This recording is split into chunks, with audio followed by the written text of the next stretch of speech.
When we first laid eyes on the land by the creek, it was nothing more than a rugged patch of wild soil and overgrown willow. The kind of place developers overlook because it's too isolated or not profitable enough. But for me and Maggie, it was perfect. After 23 years in city noise and bureaucratic firefights, me as a civil engineer, her as a U.S. Marshal, we were both tired of tension, both hungry for silence. The land sat just outside of Ridgebend, a small town with polite smiles and tight lips. It wasn't postcard beautiful, not the way catalogs would frame it, but it held its own charm. The wind danced differently through the cedar trees, the air was richer after it rained, and the small creek that curved through the lower half of our property seemed to hum some forgotten melody at dusk. We called it Whisper Bend. I remember the day we signed the deed. Maggie was still in her duty blues, her badge tucked away in a canvas tote. We weren't trying to draw attention, just a couple nearing retirement, trying to settle. The notary gave us that small-town squint, half suspicion, half curiosity, but said nothing. And for a while, that was how things were. Quiet, uneventful, blissfully boring. We spent the first few months clearing brush, setting up rainwater collection tanks, and bringing in solar panels. It wasn't just a retirement hobby, it was our statement. We didn't want the HOA-planned communities with manicured grass and 43-page covenants. We wanted wild edges, nights full of stars, and the freedom to build what we wanted, where we wanted. The property had technically been annexed into a place called Pine Ridge Estates, a development that on paper had plans to grow into a suburban haven. But it hadn't happened. The only estates were scattered cabins like ours, spaced out with trees thick as curtains. We weren't part of the HOA, not legally. Our parcel predated the HOA charter by 15 years. That was confirmed by the county registrar when we bought it. Still, whispers reached us, neighbors mentioning HOA patrols doing drive-bys. Letters slipped under doors about paint colors, mailbox styles, even outdoor lights. Most folks shrugged and complied. Others kept their heads down. We figured they'd leave us alone since we technically weren't under their thumb. Turns out we underestimated how badly some people want control. It started small. A letter appeared in our mailbox, no stamp, no return address. Just a crisp, typed warning, unregistered fencing violates Pine Ridge Code 4.3. Remove or face penalties. I laughed. Maggie didn't. She held it in her hand, scanned the lines like it was evidence. There's no Code 4.3, she muttered. At least not in anything legally enforceable. How do you know? She gave me a look. Because I looked up the whole HOA charter the week we moved in. That was Maggie always 10 steps ahead. She printed the charter again, double-checked the parcel maps, and highlighted the language that made our exemption crystal clear. Still, we didn't respond. We figured ignoring them would make it go away. But they didn't go away. Next came the foot patrol. One morning, just after sunrise, I spotted a man pacing along the tree line by our south boundary.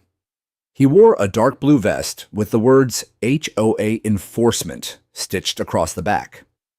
I thought maybe he was lost until he pulled out his phone and started snapping photos of our solar rack. I stepped out with a mug in hand, trying to stay civil. Can I help you? He didn't flinch. Routine inspection. You're violating setback limits. I raised an eyebrow. Setbacks don't apply here.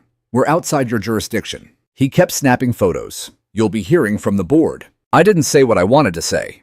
Instead, I went inside, told Maggie, and we laughed, kind of. But inside, I could feel it. The prickle of something more than overreach. This wasn't about code compliance. It was about making a statement.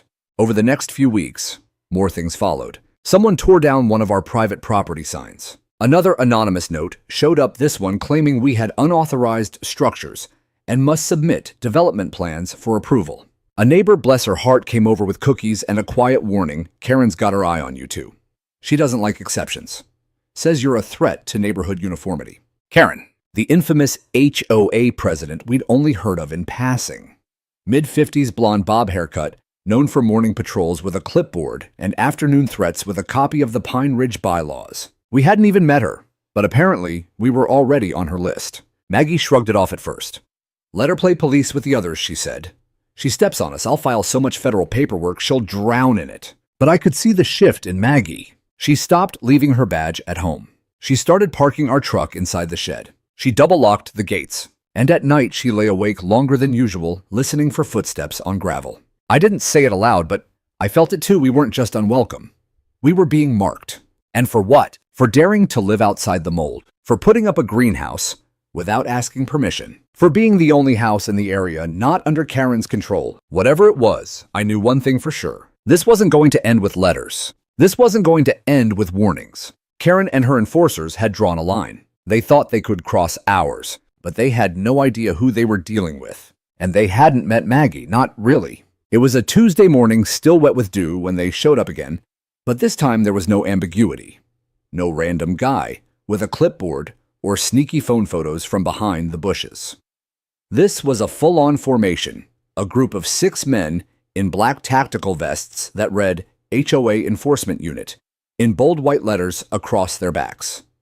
They stood in a line just outside our front gate, arms folded, radios clipped to their shoulders, boots crunching against our gravel. I was halfway through replacing a busted pipe in the garden shed when I noticed them through the dusty plexiglass window. For a moment, I thought maybe they were utility workers.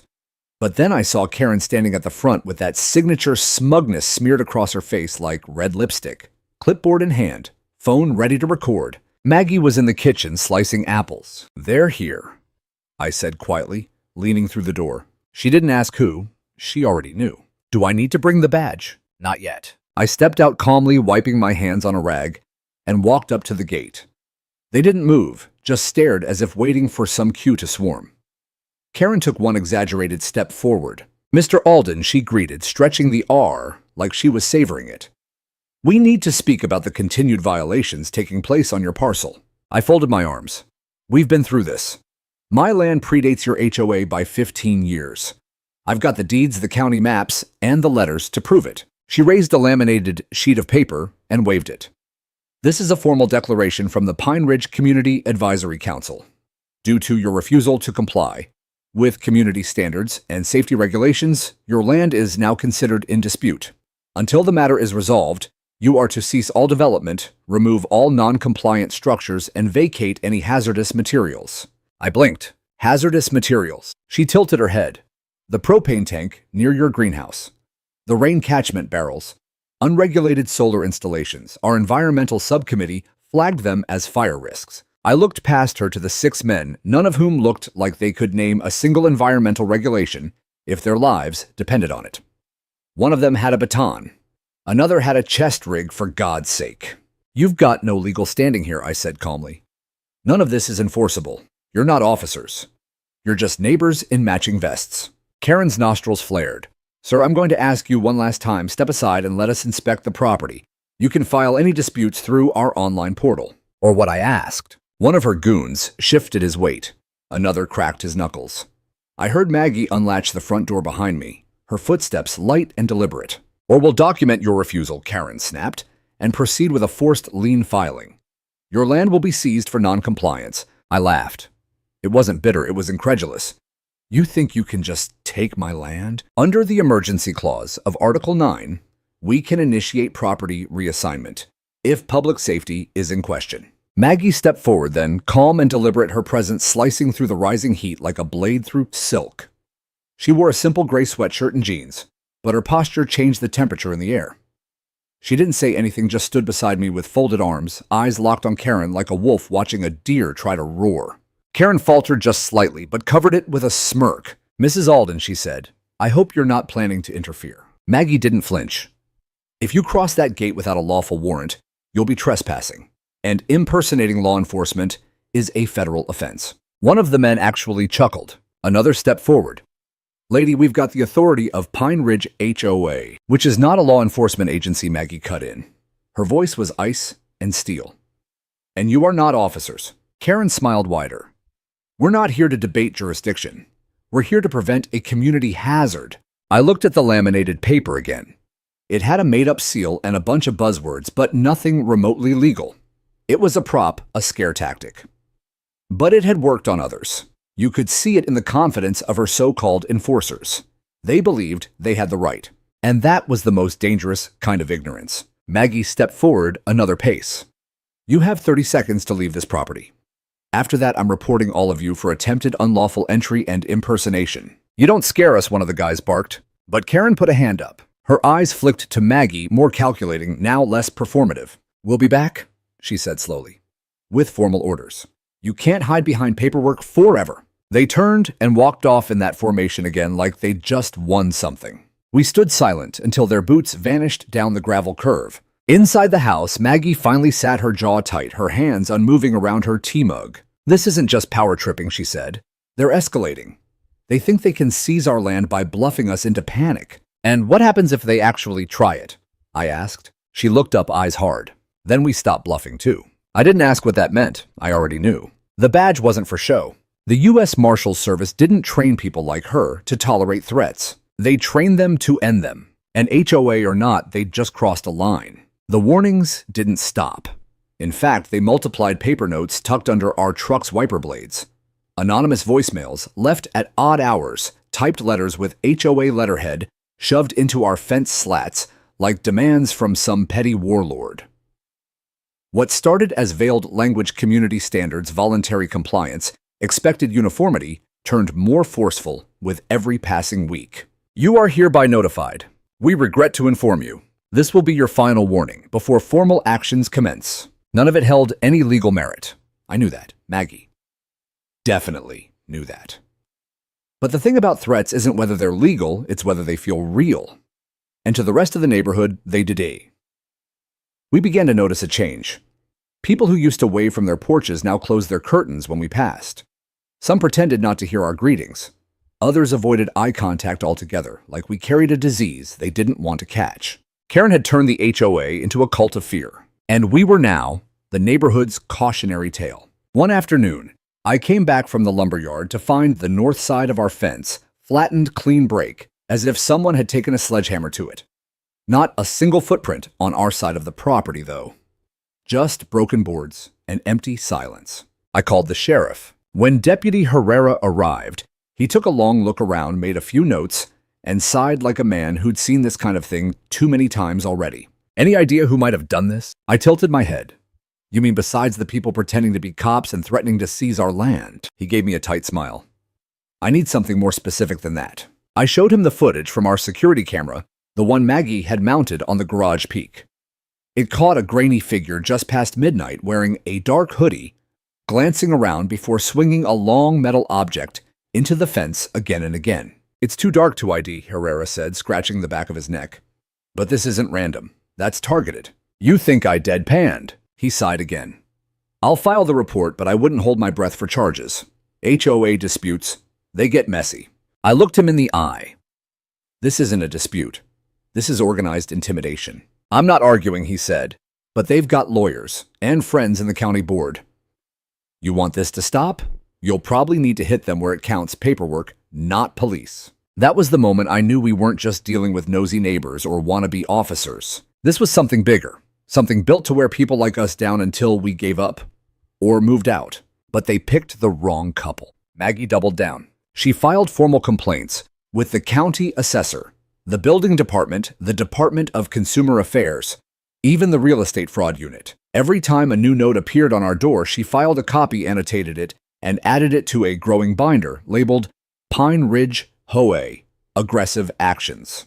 Meanwhile, I reinforced the fence with steel posts. I installed motion-activated floodlights. We even replaced the front gate with a reinforced composite frame that clanged shut with a finality that could wake the dead.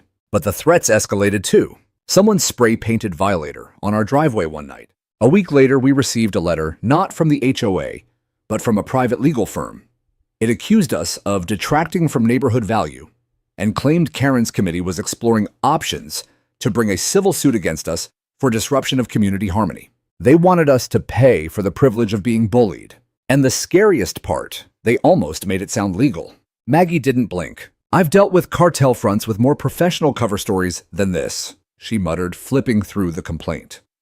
"But if they want to fight on paper, they're going to get it." She contacted a friend, Miriam, a seasoned federal litigator with an affinity for taking down corrupt local governments. Miriam didn't just respond, she dug. Within days, she'd uncovered that the HOA wasn't just bluffing about seizing land. They were actively lobbying the town's zoning board to redraw property lines. In short, They wanted to reclassify parcels like ours as development priority lots, giving themselves leverage to force buyouts or initiate eminent domain seizures under the guise of community interest. They were building a land grab, and they were disguising it as civic duty. We weren't just a threat, we were the holdout, the last puzzle piece they couldn't move. And now they were getting desperate. That night, Maggie locked every door and window before turning in. I found her sitting on the bed holding her badge. "They're going to try something soon," she said. I nodded. "You want to stay somewhere else for a while?" She looked at me like I'd grown another head. "No. I want them to try." We sat in the dark for a long time after that. No TV, no lights, just the sound of the wind moving through the trees outside Whisper Bend. The land hadn't changed, but we had. We weren't homeowners anymore. We were targets, and the next time they came, we would be ready. By the end of that week, I had rebuilt the northern fence, for the third time this time, with reinforced steel mesh welded to cedar posts, the kind used on government wildlife preserves. It wasn't pretty, but it was legal. I made sure of that. Every measurement, every material, every permit filed with the county. Maggie triple-checked everything right down to the paint. "Let them try to claim this is a hazard," she muttered as she photographed the fence, from every angle, date and time stamped. For a few days, things were quiet. Too quiet. We didn't see any HOA foot patrols, no notes, no late-night whispers outside the gate. Just silence. Like a predator crouched in the grass, waiting. Then one morning, 3:24 a.m. to be exact, the motion sensors triggered. Our phones buzzed simultaneously. I was out of bed before I even opened the app. On the screen, 6 figures again, in black vests, 2 with crowbars, 1 carrying what looked like bolt cutters. They didn't come in through the main road. They snuck in from the creek side, our blind spot, or what used to be our blind spot, until Maggie installed infrared trail cams there last week. They tried to dismantle the new fence. They made it 2 panels in, before a blast of white light lit up the yard like a football stadium. Maggie had rigged a high-lumen halogen to the sensor enough to blind a raccoon from 50 yards. The men scattered like cockroaches. I was already on the porch, barefoot, shotgun slung, but not raised. Maggie stood beside me, phone in hand, recording. She didn't say a word. She didn't have to. They saw her and they bolted. That morning, we didn't go back to sleep. We sat on the porch until dawn, coffee going cold, watching the sunrise over the misty tree line. When it was light enough, we went to inspect the damage. 2 fence panels bent and mangled, but Maggie smiled. They finally crossed a line. I raised an eyebrow. That wasn't the line already. She shook her head and tapped the side of her temple. "Breaking and entering is local. Conspiracy to intimidate federal witnesses. That's mine." See, what Karen didn't know, what none of them knew, was that Maggie wasn't just a marshal on paper. She had spent 20 years investigating threats against federal judges, law enforcement families, and yes, public land officials. What we were dealing with now wasn't some HOA spat. This was a coordinated effort to intimidate and expel a legal landowner through threats, property damage, and impersonation of law enforcement. And that made it federal. We compiled the footage, cross-referenced timestamps, included photos of each attack, and submitted it as a formal complaint, not to the sheriff this time, but to the U.S. Attorney's Office. We also contacted the local news. I was hesitant at first. Publicity meant risk. But Maggie knew how this worked. Silence favored the aggressor. Noise drew light. The station aired the story in a 3-minute segment titled, "Retired Couple Targeted by HOA Police Over Land Dispute." The community response was immediate and divided. Half the town was outraged. The other half was silent, terrified. But then something unexpected happened. A man named Ron, gray-haired, soft-spoken, who lived 5 houses up the road, stopped by with a brown folder. "I thought you should see this," he said, eyes darting nervously. "Karen threatened us last year. Said she'd fine us for unapproved siding color. My wife's had anxiety ever since. We tried to sell, but the HOA blocked the paperwork 3 times. Inside the folder, documents, photos, HOA correspondence." He wasn't alone. Within days, more neighbors came forward quietly, always at night. They shared stories of liens filed without legal precedent, complaints invented from thin air, anonymous inspections that led to harassment. It was a pattern, a racket, and we had the start of a case. Maggie worked late into the night building a timeline, connecting dots. One neighbor mentioned Karen's brother worked on the zoning commission. Another said she bragged about fast-tracking development projects by getting non-conforming properties out of the way. Translation, they wanted our land because it connected two larger lots the HOA planned to flip into a luxury community space. We weren't a nuisance. We were in the way. And the fence, that wasn't just a symbol of resistance. It was a provocation. So they came again, this time in daylight. Karen herself stood outside our gate flanked by 3 men in those black vests. Only now they had body cams, clipboards, and laminated ID badges with barcodes, trying to look official. I was chopping firewood when they arrived. Maggie stood beside me. Property inspection, Karen declared, waving a document. Per new HOA bylaw updates ratified last week. Bylaws don't override state property law, Maggie replied, already filming. Nor do they grant you access to private non-HOA lots. Karen stepped forward. You are interfering with community governance. No, Maggie said, voice like steel. You are impersonating an official inspector. Again, on video. Again. The tallest man stepped forward. Ma'am, we're recording too. Maggie smiled. Good, you'll save us time in court. That night, they didn't return. Not for a few days. But we knew what was coming next. They'd tried intimidation. They'd tried vandalism. They'd even tried pseudo-legal threats. The next move would be escalation. And we were ready. Maggie started leaving her badge on the porch table, in plain view beside her Marshal credentials. She wasn't trying to scare them. She was daring them. And sooner or later, they were going to take the bait. It happened on a Thursday morning. We just finished breakfast, black coffee, eggs, a silence between us that had become less awkward and more like shared armor. Maggie was flipping through the news when we heard it, the crunch of tires on gravel, heavy, deliberate. I stepped onto the porch and froze. 3 black SUVs rolled up our driveway, unmarked save for small decals that read, Private Enforcement Division, Pine Ridge HOA, in bold silver letters. Each SUV had a roof-mounted spotlight and what looked like short-range radios clipped to the side mirrors. The doors opened in perfect sync. 6 individuals stepped out, 4 men, 2 women, all wearing tactical vests with HOA enforcement stitched across the chest. They weren't carrying weapons, but their utility belts held radios, zip ties, flashlights, and one had what looked like a holster empty. Karen stepped out last, not from a car, but from the trailhead behind our barn, as if she had slithered out of the forest like a movie villain. Her arms were folded sunglasses, perched low on her nose, and she wore a smugness that clung to her like humidity. Mr. and Mrs. Alden, she called out, we're here to execute an enforced easement inspection. Under Article 8.14 of the amended HOA bylaws, we are authorized to enter any lot that borders the lake and inspect for zoning violations. She actually had the nerve to smile. Maggie stepped forward, slow and calm. This isn't an HOA parcel. It's private land purchased outside your covenant zone and exempt from HOA jurisdiction. You know that. Karen tilted her head. The county has redrawn the overlay map. You're now considered a community-adjacent zone. That's not a legal term, Maggie said, eyes narrowing. Karen raised a folder. It's recognized under provisional compliance review statutes. That's also not a thing. They were making it up terms, rules, authority. Manufacturing jargon in the hopes that we'd back down, fold under the illusion of legitimacy. I clenched my fists. 2 of the men stepped forward with measuring wheels and clipboards. You step 1 inch onto my land, I said, voice low. And that's trespassing. One of them scoffed. We're here as municipal delegates. You're here as frauds, Maggie snapped. This land was purchased outright. It's recorded in the county ledger as sovereign private property. You have no jurisdiction. Karen waved her hand. Let's not make this hostile.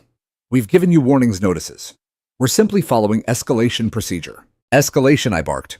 You mean the midnight vandalism, the illegal fines, the forged letters? Karen's smile faltered. Then she gestured, and 2 more men stepped from the back of the SUVs. They carried what looked like mobile survey equipment, tripods, scanners, even a small drone unit which they promptly launched. It buzzed into the sky, circling overhead like a hawk. Maggie didn't move. She turned, walked into the house, and returned 30 seconds later, badge in one hand, official credentials in the other. She walked to the edge of the property line, held them up, and said calmly, "This is the last time I'll say this. I am a United States Marshal. You are currently engaged in a coordinated attempt to illegally seize private property through fabricated authority. I am recording this event and transmitting the footage live, to a federal oversight team. I advise you to stand down immediately." Dead silence. Then one of the women, the youngest of the group, took a step back. Another man lowered his scanner. Karen looked like someone had just poured ice water down her spine. "U.S. Marshal," she whispered almost to herself. "That's right," Maggie said, stepping forward. "And you've now committed felony trespass in front of a federal officer. You have 1 minute to remove yourselves and all equipment from this land before I call in jurisdictional escalation." Karen opened her mouth, but nothing came out. Maggie tapped the badge with her index finger. Time's ticking. What happened next was pure chaos. The men scrambled. The drone dropped from the sky as the operator yanked his controller and began dismantling it. One of them tripped over a fence post while backing up. Karen stood frozen, her hands trembling slightly as she fumbled with the folder, then let it fall into the gravel. They left without another word. No threats, no bravado, just retreat. Maggie didn't say a thing as they drove off. Instead, she picked up Karen's folder, flipped through it, and snorted. All blank forms, nothing real, not even a signature. That afternoon, we filed the footage directly to the DOJ's Criminal Division under unlawful impersonation, abuse of authority, and conspiracy to defraud landowners under color of law. But that wasn't all. Maggie made a call to a name she hadn't said aloud in years: Deputy Regional Chief Rosenthal, her former superior. They spoke for nearly an hour behind closed doors. When she emerged, her eyes were sharp and clear. "They're sending someone," she said simply. "Who?" "A federal land crimes liaison and a state prosecutor for racketeering consult." I stared at her. "They're really taking this seriously." She nodded. "They just needed a clear enough case, and now they have one, with multiple witnesses." Later that evening, as we walked the perimeter of our property, a new calm settled between us. The creek still bubbled, the wind still carried that faint pine sap scent, and the birds still chirped overhead, oblivious to the battle being fought beneath their nests. But we knew the tide had shifted. They had come with force, and they'd left in fear. Now the real war was coming, but this time we wouldn't be alone. I stood frozen on this porch, staring down the line of black SUVs idling just outside our property line. The low hum of their engines filled the morning air like an ominous warning. My stomach turned. I had seen enough in my life to know when something was about to go sideways, and this had all the signs. There were 8 of them, all dressed in matching black tactical uniforms, with HOA enforcement patches that looked alarmingly official. They wore mirrored sunglasses, radio earpieces, and heavy boots that clunked like real lawmen. Except they weren't. I knew it. My wife Maggie knew it too. And yet here they were, treating our home like a raid site. The man in charge, tall and broad-shouldered, stepped forward with a clipboard. His name tag said, Supervisor Langley. He didn't bother with pleasantries. "You've been cited for multiple violations under Article 12B, unauthorized structures, failure to comply with aesthetic regulations, and obstruction of easement. This property has been marked for immediate seizure under Pine Ridge HOA Emergency Code." I scoffed, half laughing. "Emergency code? That doesn't exist." Langley didn't blink. "You have 10 minutes to vacate the premises. Further resistance will be escalated." Behind him, 2 others began unloading what looked like barrier fencing. Another hoisted a body cam to his chest and hit record. That's when I heard the soft creak of our screen door behind me. Maggie stepped out slowly, as calm as ever, wearing jeans, a flannel shirt, and the quiet confidence of someone who stared down far worse than this. She didn't say anything at first, just assessed the situation with that precise, analytical look I'd seen countless times before when she still worked in the field. Langley spotted her and immediately changed tone. "Ma'am, this is an active enforcement site. I need you to return inside for your safety." Maggie didn't flinch. "Who gave you authority to enforce anything here?" He lifted the clipboard like it was scripture. "These orders come from the HOA board." Maggie's voice dropped firm and cool, "which is not a legal governing body. You're trespassing." Langley took a step toward the porch. "Ma'am, if you interfere, I'll have to detain." That's as far as he got. Maggie reached into her flannel, pulled back the left side just enough to reveal the unmistakable flash of a U.S. Marshal badge clipped to her waistband. Traleuter. Langley blinked. So did the guy with the camera. "I'm Deputy U.S. Marshal Margaret Gentry," she said with measured authority. "You're impersonating law enforcement, unlawfully attempting property seizure, and potentially violating federal statutes under 18 U.S. Code 912. I suggest you step back." A stunned silence fell over the scene. For the first time since they arrived, Someone from their group hesitated. A young guy, maybe late 20s, shifted his weight awkwardly and muttered something under his breath. The guy with the body cam lowered it slightly, as if unsure whether to keep filming. Langley tried to recover. We're operating within the rights granted to us by the HOA's bylaws. Maggie stepped down from the porch, one boot hitting the gravel. Your bylaws don't supersede state or federal law, and certainly not the Fourth Amendment. Drop the clipboard. Step away from my husband, now. Her voice cracked like a whip across the morning air. Langley's face twitched. He looked back at his team, but no one moved. Do you want to escalate this? Maggie asked, taking another step forward. Because I'll have federal agents here in 15 minutes. Your SUVs confiscated. Your records subpoenaed. Your board indicted. No one breathed. The young man Maggie had eyeballed earlier stepped back. Boss, she's legit. That badge is real. Langley clenched his jaw. Stand down, he growled through gritted teeth. The fencing went back into the SUV. The body cam was switched off, but Maggie wasn't done. She pulled out her phone and dialed. This is Deputy Marshal Gentry.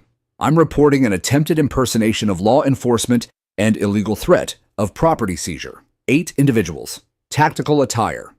SUVs marked as enforcement, requesting immediate response from the district office. I watched them unravel. Some mumbled. One dropped his radio in the dirt. They realized too late that they hadn't walked into a simple homeowner standoff. They'd walked into a legal minefield. And the woman they tried to intimidate had the federal badge and the training to turn this whole operation inside out. Langley stood still, fists tight at his sides. Maggie lowered the phone. Sit down on the ground, all of you.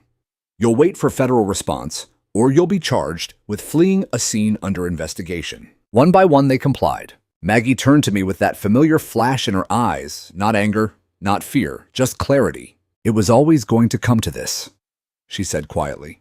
We waited on the porch while the fake HOA cops sat awkwardly on the gravel road, their boots covered in morning dew, their faces stunned by how fast the tables had turned. The sound of real sirens echoed across the valley, and the war for our land had just hit a new level. The sirens grew louder, bouncing off the trees like warning bells from the heavens. Maggie remained standing tall and resolute at the edge of our porch, watching the 8 enforcers sitting awkwardly in the gravel. Their tough guy bravado had evaporated the moment that badge flashed. Now they looked like kids waiting outside the principal's office, except this was federal. I stayed close behind, her heart still thudding from the adrenaline. It hadn't fully sunk in yet. Just a few minutes ago, they were threatening to tear down our fence and seize our land. Now they were practically trembling at her words. 3 marked vehicles from the U.S. Marshal Service arrived first, kicking up a plume of dust as they pulled in with surgical precision. No flash, no chaos, just raw authority. A lead agent stepped out. His eyes darted to Maggie, and then to the seated men. Marshal Gentry. She nodded and stepped forward, handing him her notes and the phone she'd used to record the confrontation. I've got a full camera log from our home system, she said, voice sharp and composed. The whole thing from the moment they drove up to the moment they dropped the radios. He took the phone, scanned through a few seconds of footage, then turned toward the imposters. I'm placing you under federal investigation for impersonating law enforcement, criminal trespass, and attempted unlawful seizure of private property, he said. You will be detained for questioning. Keep your hands where we can see them. The men didn't resist. 2 tried to look tough. The rest wilted. I watched the agents move in, efficient and professional. Zip ties replaced handcuffs. SUV doors slammed. Radio chatter buzzed softly in the background as they checked IDs and called in license plates. Maggie stood like a statue, her face unreadable. She wasn't gloating. She wasn't even angry. She was doing what she always did, finishing what needed to be done. The last of the HOA officers were loaded into the SUVs.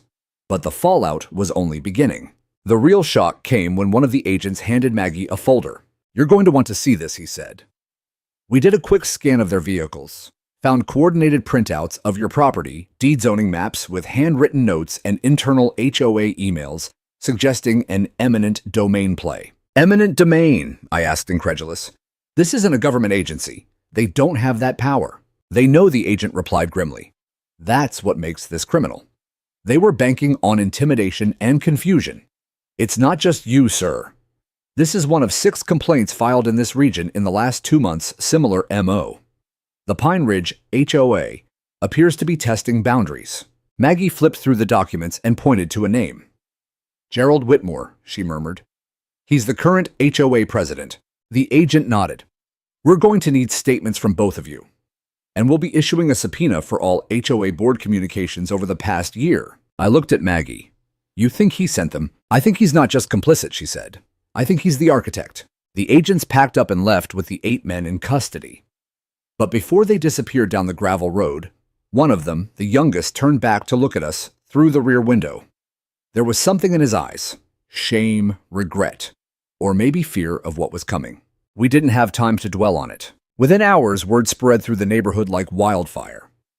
That night, we had 6 different neighbors stop by, some with casseroles, others with questions, most just wanting to say they were sorry. Turns out, we weren't the only ones who'd been harassed. But no one else had fought back. Until now. Maggie stayed quiet through most of it. She let me do the talking, sipping her tea, and watching the sunset behind the hills like it was any other evening. But I knew she was planning. I knew her mind was already working through the next steps, preserving evidence, contacting the DOJ's Internal Affairs Office, protecting our home from any future retaliation. The next morning, I woke to find her in the study. She had all the files spread out across the desk. HOA meeting minutes, deed, records, local zoning maps.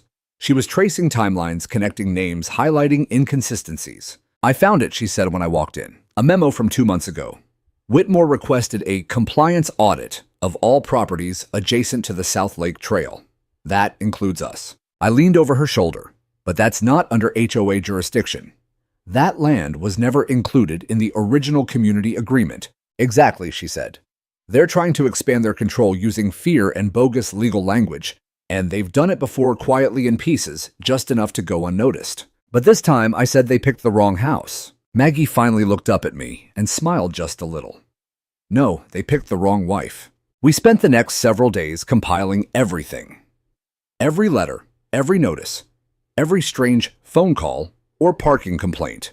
I called an attorney I knew from my old engineering firm, someone who specialized in municipal overreach cases. He agreed to take it on. We weren't just defending our land anymore. We were exposing something much bigger. By the end of the week, news trucks had started circling. A local reporter knocked on our door, microphone in hand. Is it true your wife's a federal marshal, that she single-handedly stopped a rogue HOA operation? Maggie declined to speak, but I stepped onto the porch and said what needed to be said. No association, no matter how wealthy or connected, has the right to override your constitutional protections. We didn't ask for a fight, but we're not afraid of one either. That quote made the evening news, and from that moment on, everything changed. We weren't just a couple with a lakeside property anymore. We were the first domino to fall in a much larger reckoning. The days that followed felt like living in the eye of a storm calm on the surface. But we could feel something massive building just outside the walls of our home. After Maggie handed over all the files to the DOJ task force, things began to move fast. Faster than I ever expected. Within 72 hours, a full-scale federal investigation had been launched into the Pine Ridge HOA. And by the end of the week, the entire neighborhood was buzzing with unfiltered speculation, nervous whispers, and late-night texts between residents who suddenly didn't trust anyone on the board. What no one had anticipated was just how deep this thing went. Early Monday morning, 4 black government SUVs pulled up not at our house this time, but at the HOA's central office, downtown.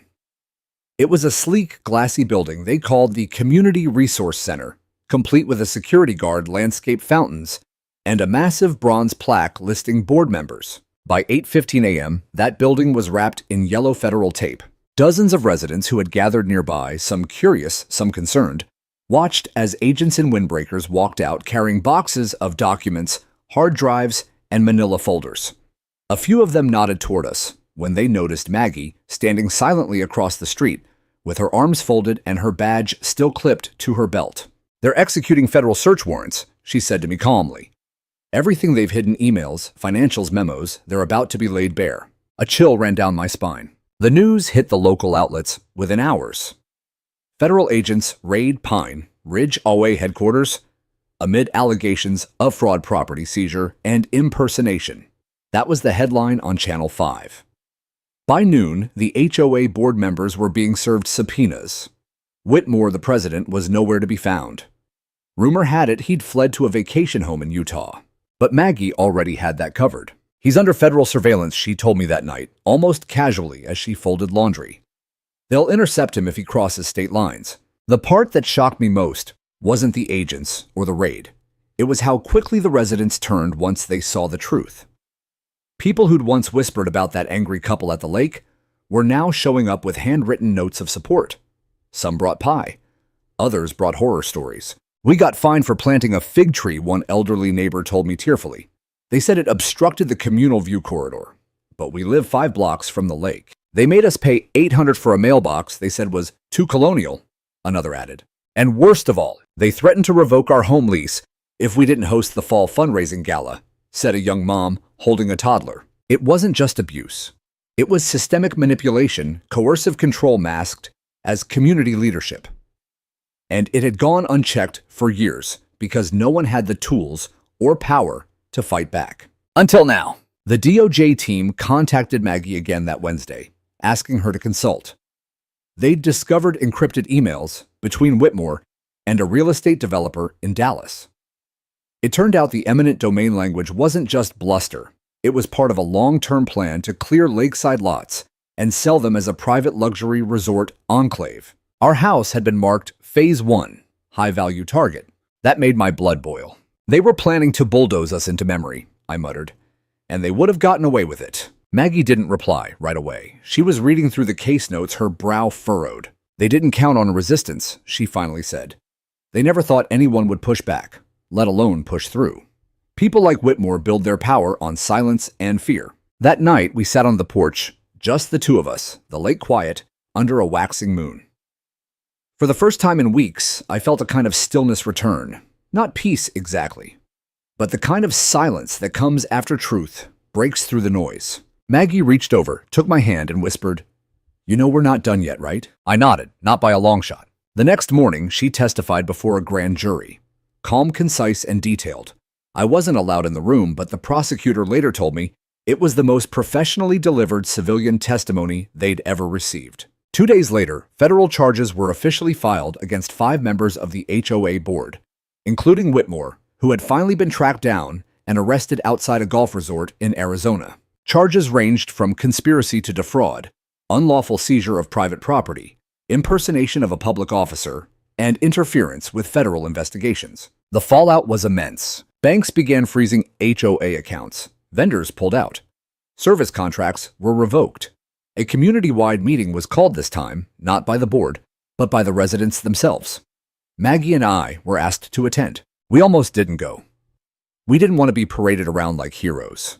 But we went anyway. We sat in the back row surrounded by people who once feared the board and were now determined to take it back. One by one, residents stood up and shared their stories.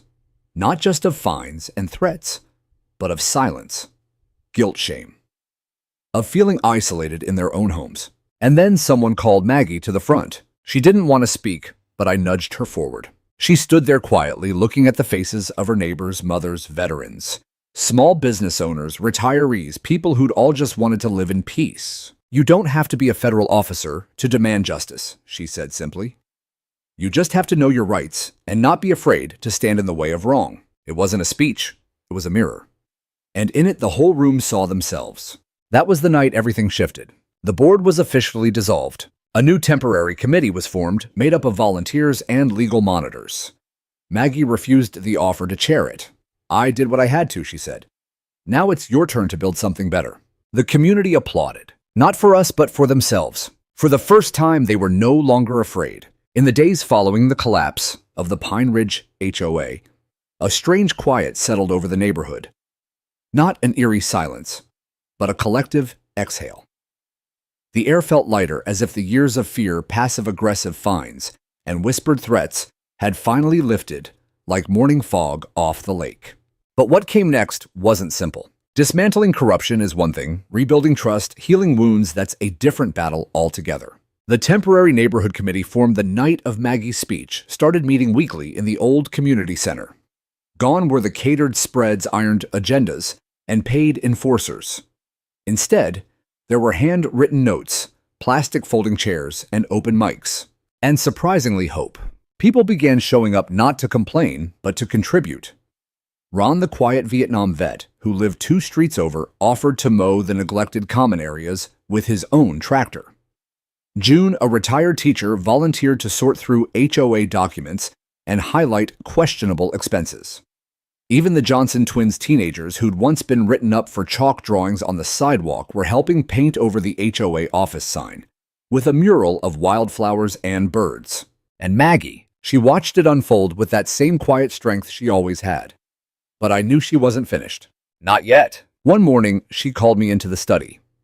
There, spread across the desk, was a map of the entire Pine Ridge development, colored zones, highlighted parcels, and an official city surveyor's report. "I've been talking with the mayor," she said.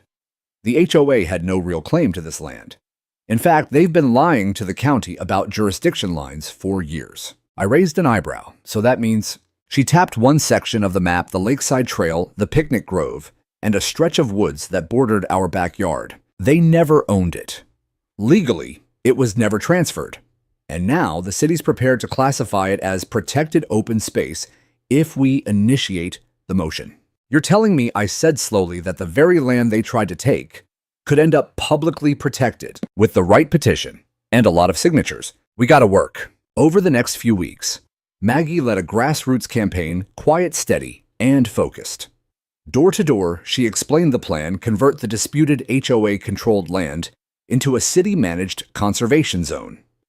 That meant no private developers, no backdoor deals, and no more HOA games. People listened. They signed. They brought cookies and lemonade and hand-scrawled thank you notes. They opened their homes to strangers who'd once been divided by fences and petty notices. It took 172 signatures. We got a 189. The petition passed the city planning board with a unanimous vote. The day the announcement went public, Maggie stood beside the mayor as the local press snapped photos. Not because she wanted attention. She didn't even speak, but the mayor did. "I've known this woman since we served in the same reserve unit 15 years ago," he said. "And I've seen her take on drug rings, fraud cartels, and corrupt bureaucracies. But what she did here, what she did for this community, was about something deeper. It was about dignity.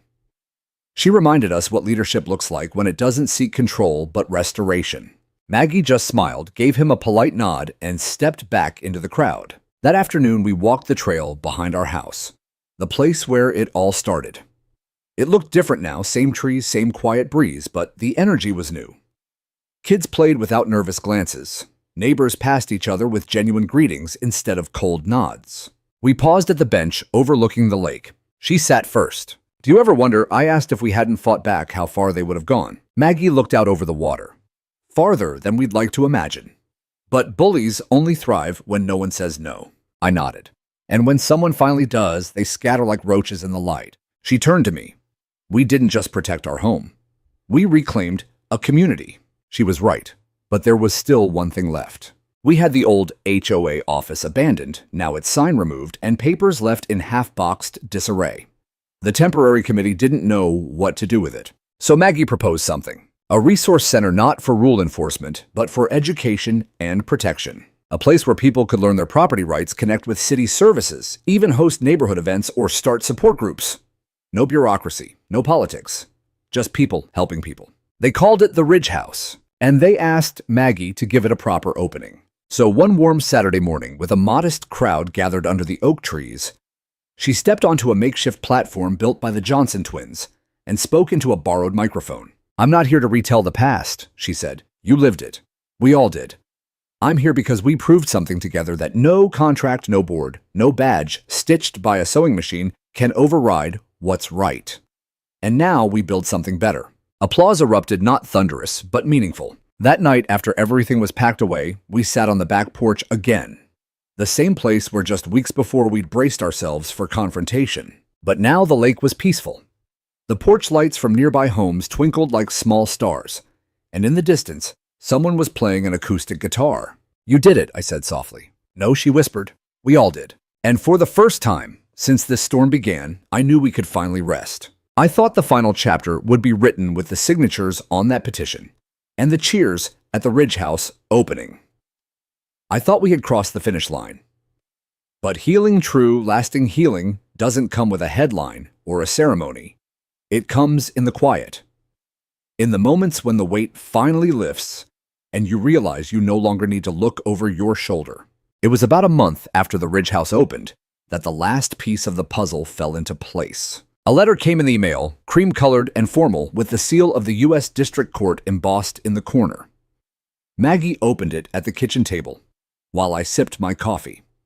Her eyes scanned the page once, then again slower.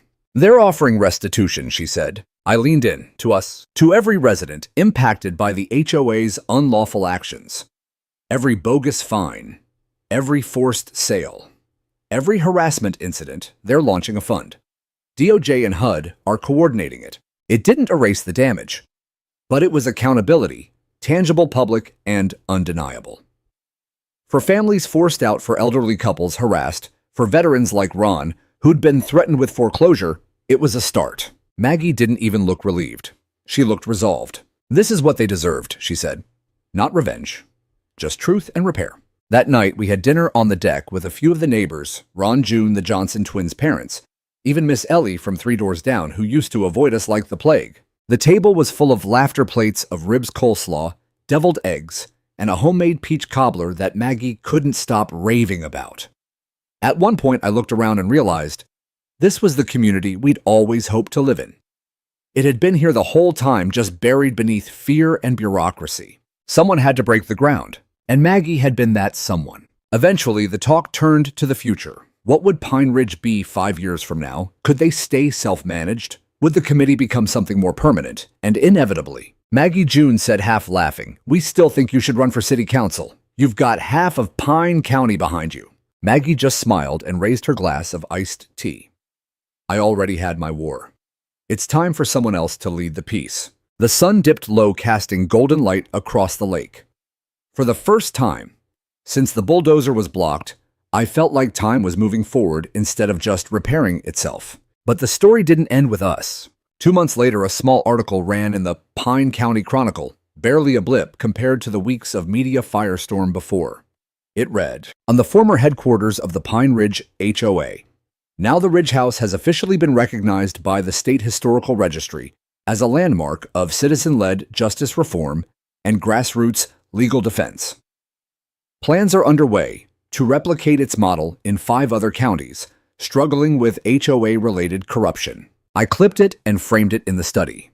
Not because of pride, but because of the power of what it represented, the ripple effect. One woman stood up, one community followed, and the system bent finally in favor of the people it was meant to protect. A few weeks after that, on a still Saturday morning, Maggie and I walked down to the lake again, like we always did. She carried a small metal tin. "What's that?" I asked. She knelt at the edge of the trail, brushing aside some leaves to reveal a small flat stone. Beneath it was the old ID badge she used to carry when she was still active, the one with her younger face and a sharper haircut. She'd buried it there the day she retired, said it was symbolic, that she was ready to live like everyone else. Now she picked it up, dusted it off, and handed it to me. "I think it's time to bury it again," she said, smiling. "Even after everything." She nodded. "I didn't fight this fight because I'm a marshal. I fought it because I'm a homeowner, a wife, a neighbor.